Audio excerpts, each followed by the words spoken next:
Apa bangunan pertama yang ada di atas muka bumi? Maka Allah memberikan jawaban dalam Al-Quran. Inna awwala baitin wudi'a lin-nasi lalladzi bi Bakkah mubaraka. Bangunan pertama yang ada di atas muka bumi adalah bangunan yang ada di kota Bakkah. Nama lainnya Makkah, nama lainnya Ummul Qura. Itu adalah Al-Masjidul Haram. Kemudian Nabi SAW ditanya, apa bangunan kedua di atas muka bumi? Bangunan kedua yang ada di atas muka bumi adalah Al-Baitul Muqaddas. Nama lainnya adalah Baitul Maqdis, yaitu yang ada di Palestina. Allah berfirman dalam Al-Quran, Subhanalladzi asra bi'abdihi laylan minal masjidil haram, di kota Makkah Al-Mukarramah, ilal masjidil aqsa, yang ada di Palestina. 13 tahun lamanya di kota Makkah Al-Mukarramah, Nabi tidak ada membangun masjid.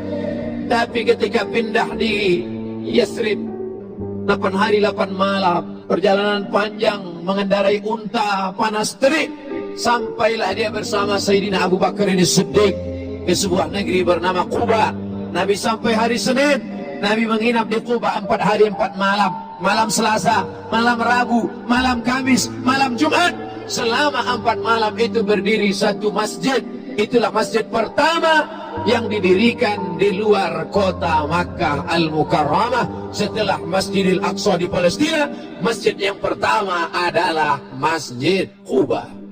Bangunan pertama yang didirikan di atas muka bumi, masjid. Bangunan pertama yang dibuat setelah pindah, masjid. Dan bangunan pertama yang mendatangkan barakah adalah masjid. Oleh sebab itu kalau kantor ingin berkah, komplek perkantoran, hendaklah yang pertama dibangun masjid.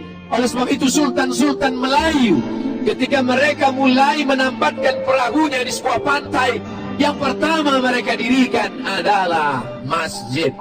Hari ini kita melihat sejarah-sejarah. Mana istana hancur, dipukul ombak, diempos ke lambang, dimakan rayap, lekang karena panas, lapuk karena hujan.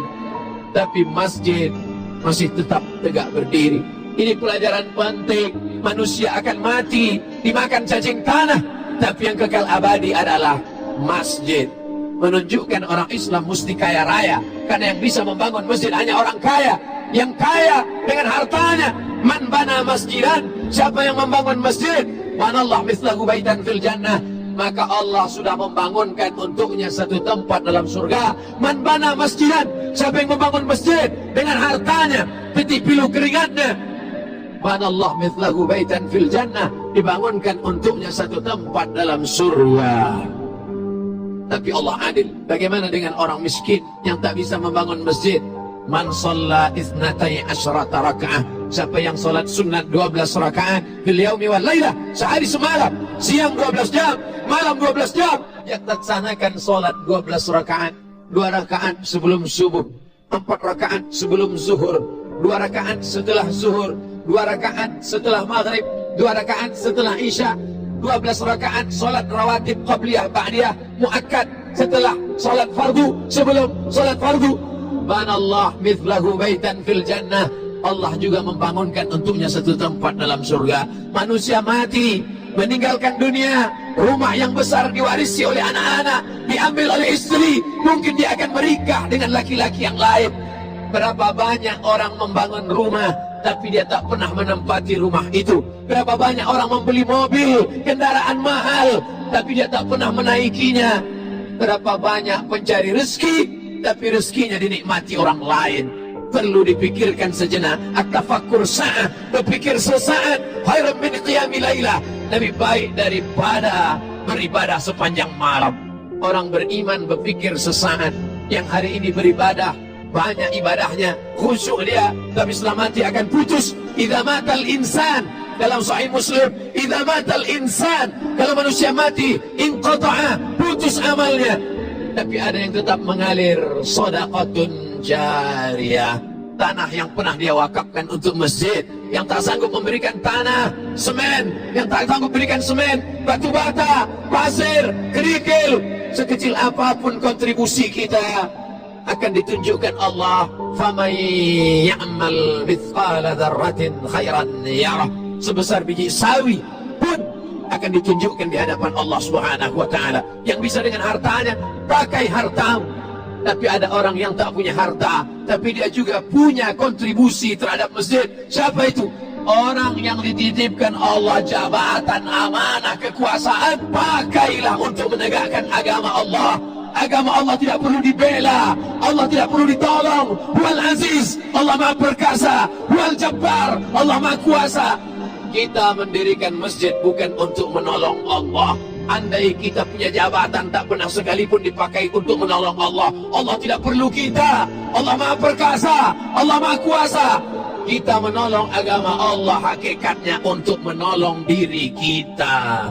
Intan surullah, kalau kau tolong agama Allah, yang surga, Allah akan menolong kamu.